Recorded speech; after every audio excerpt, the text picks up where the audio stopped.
Trop d'impatience, effectivement. Il est là, justement, la reconversion professionnelle et le jingle. Changer de voie, reprendre ses études, se réinventer. La reconversion professionnelle est devenue pour beaucoup une étape naturelle d'un parcours de vie.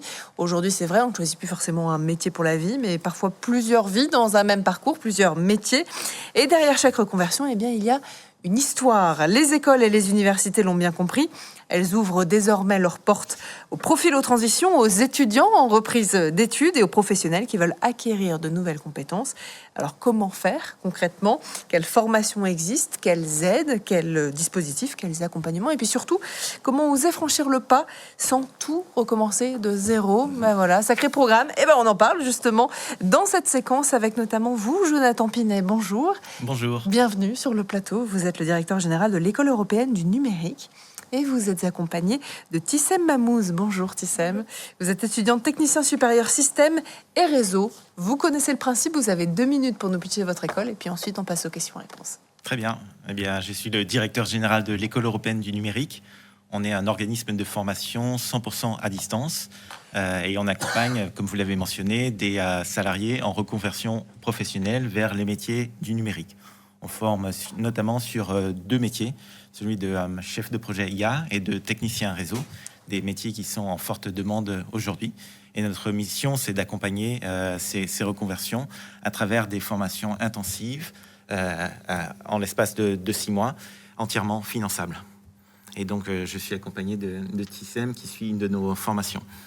C'est ça. Du coup, donc moi, de base, j'ai un BTS dans le social.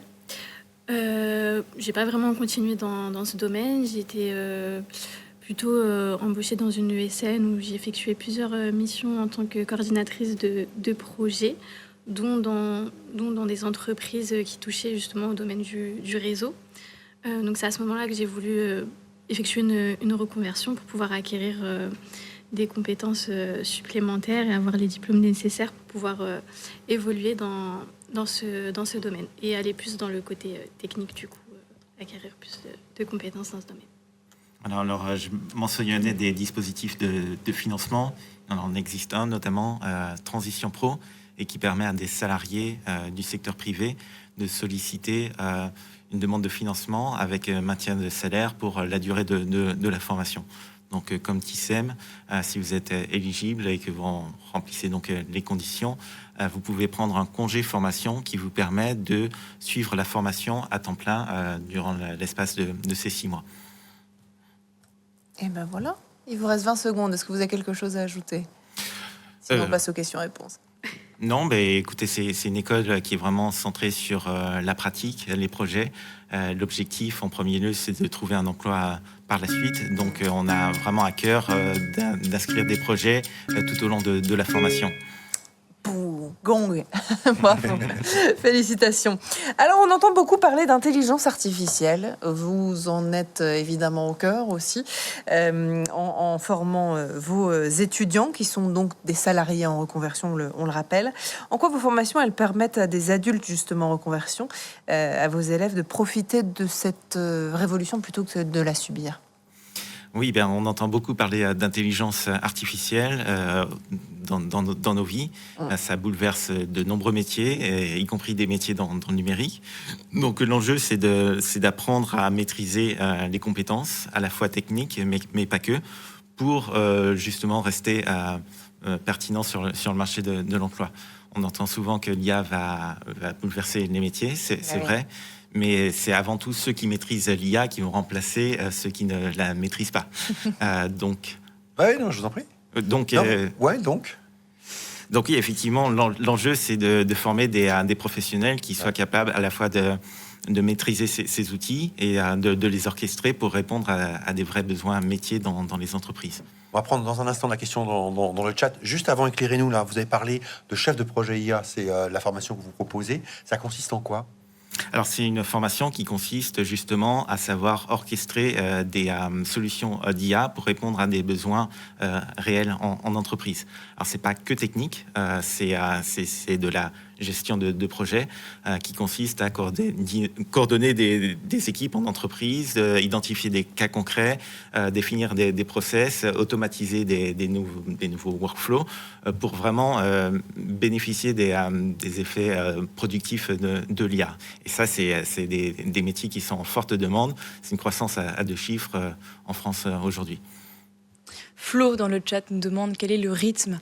Y a-t-il des cours du soir? Est-ce qu'on a des week-ends? Est-ce hybride, 100% en ligne? Est-ce que vous pouvez nous en dire un peu plus? Alors, c'est 100% en ligne, mais c'est pas de l'e-learning. Donc, ça veut dire que c'est toujours avec un formateur en direct.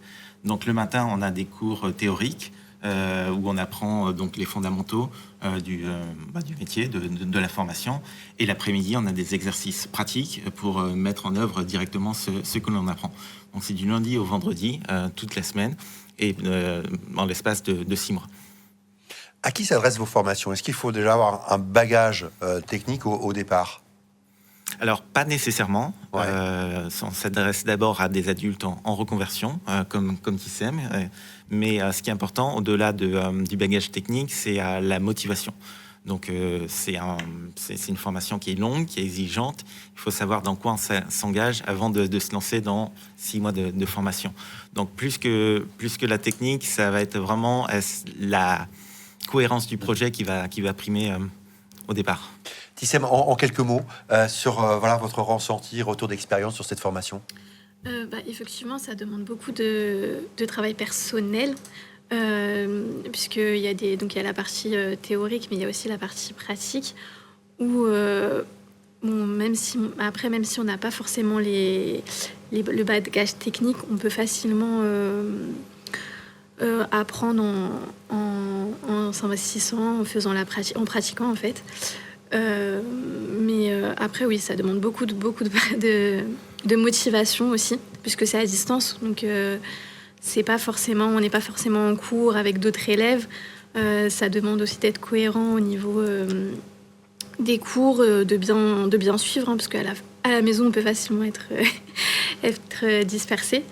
Mais je trouve que c'est un bon compromis si on veut se reconvertir et pouvoir à côté aussi pouvoir gérer nos projets personnels. Merci à tous les deux. Merci d'être passés sur ce petit salon. Voilà, on était ravis de vous accueillir.